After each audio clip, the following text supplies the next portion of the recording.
حضرت عمر بن عبدالعزیز رضی اللہ تعالیٰ عنہ آپ کی بارگاہ میں ایک عورت حاضر ہوئی۔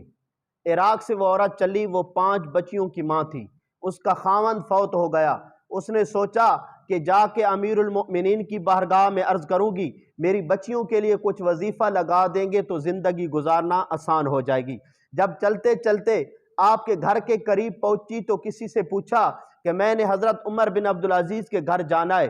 لوگوں نے کہا وہ جو سامنے مکان ہے جس کے دروازے پہ بوریا اور ٹاٹ لٹکا ہوا ہے وہ امیر المؤمنین کا گھر ہے۔ عورت پوچھ کر خاموش ہو گئی۔ لوگوں نے کہا کیا پریشانی ہے؟ کہنے لگی میں تو چلی تو میں نے تو سوچا تھا کہ وہ اتنے بڑے امیر المؤمنین ہیں، ان کی کوئی اعلیٰ گھرانہ ہوگا، بہترین کوٹھی ہوگی جس طرح ہمارے وزراء، عمراء، بادشاہوں کے محلات اور مکان ہوتے ہیں، لیکن قربان جاؤں عمر بن عبدالعزیز سے گھرانہ کیسا ہے کہ دروازے پہ پرانی بوری اور ٹاٹ لٹکا ہوا ہے۔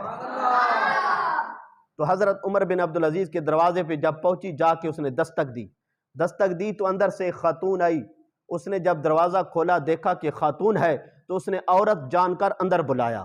جب وہ اندر گئی تو کہتی ہے میں نے دیکھا کہ سادہ سا سین ہے، بہت کھلا سا، اور ایک سائیڈ پہ پانی والا کنواں بھی بنا ہوا ہے۔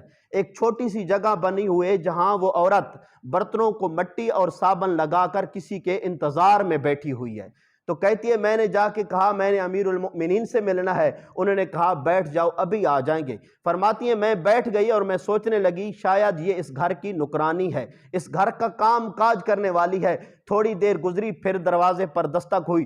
خاتون نے دروازہ کھولا تو اندر وہ شخص جس نے آنا تھا وہ آ گیا۔ جب اندر آیا تو عورت کہنے لگی کہاں رہ گئے تھے؟ میں اتنے دیر سے برتنوں کو مٹی اور صابن لگا کے آپ کا انتظار کر رہی ہوں۔ آپ کہنے لگے وہ مجھے کام پڑ گیا تھا اس لیے دیر ہو گئی۔ آپ نے جلدی سے کنویں سے پانی نکالا، اس خاتون کو دیا، اس نے برتن دھوئے، اور میں اس دوران یہ سمجھتی رہی کہ شاید یہ گھر کے کام کرنے والے نوکر اور نوکرانی ہیں۔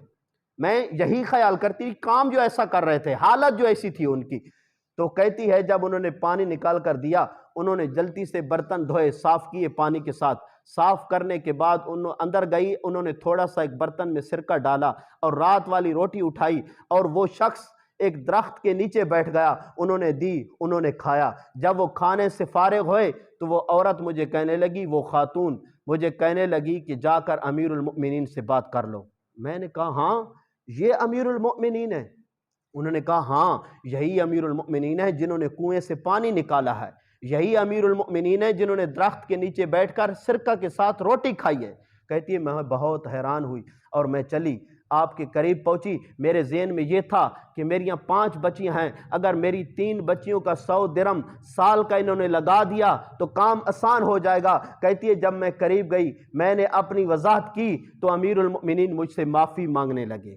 کہنے لگے خاتون مجھے معاف کر دینا، مجھ پہ ناراض نہ ہونا۔ میں نے عرض کی حضور اس میں معافی مانگنے والی کون سی بات ہے؟ فرمانے لگے دیکھو نا، تم میری رعایا میراتی ہو، تم بیوہ ہو، تمہاریاں بچیاں ہیں، یہ تو مجھے چاہیے تھا کہ میں معلوم کرتا، میں چل کے آتا، لیکن تم خود چل کے آئی ہو، مجھے معاف کر دینا۔ خاتون نے کیا حضور مجھے آپ پر کوئی ناراضگی نہیں۔ امیر المؤمنین حضرت عمر بن عبدالعزیز نے جب کاغذ اور قلم اٹھایا، عورت کہتی ہے میری پہلی بچی کا نام پوچھا، اس بچی کے نام انہوں نے سال کا 1000 درم لکھ دیا۔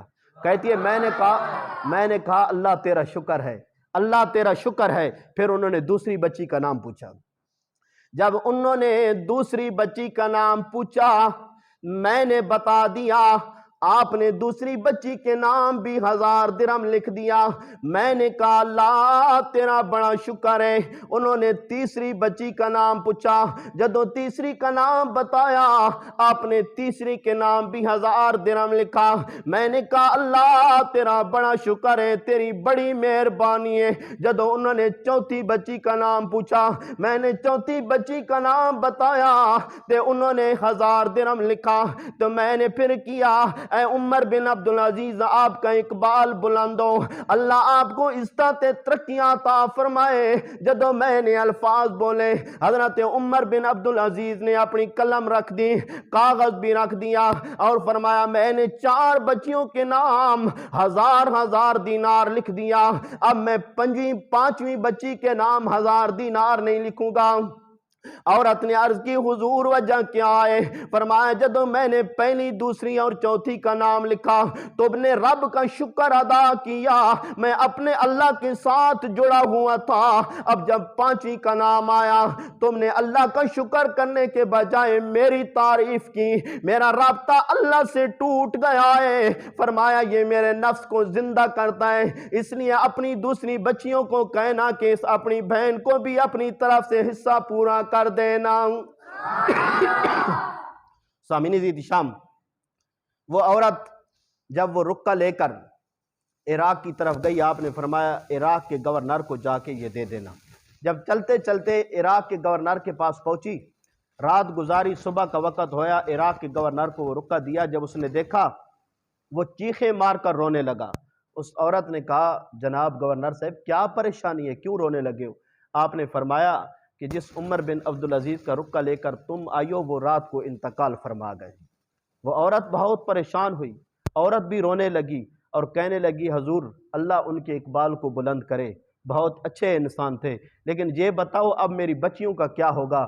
تو گورنر کہنے لگا میں پریشان نہ ہو، میں عہدے پہ رہوں گا تو آپ کی بچیوں کو یہ وظیفہ ملتا رہے گا، اگر میں اس عہدے سے برخاست ہو گیا تب بھی آپ کی بچیوں کو وظیفہ ملتا رہے گا۔ اس نے کہا اس کی کیا وجہ ہے، آپ ذمہ داری کیوں لے رہے ہیں؟ کہنے لگا تم یہ نہ سوچو کہ میں ذمہ داری لے رہا ہوں، تم یہ سوچو جس رعایا کے عمراء اور بادشاہ عمر بن عبدالعزیز جیسے ہوں تو پھر اللہ رب العالمین گورنر بھی ہم جیسے پیدا فرما دیتا ہے۔ دیکھو یہ میرے رب کی کرم نوازی ان لوگوں پر جنہوں لوگوں نے ساری زندگی اللہ رب العالمین سے ڈرتے ہوئے گزار دی۔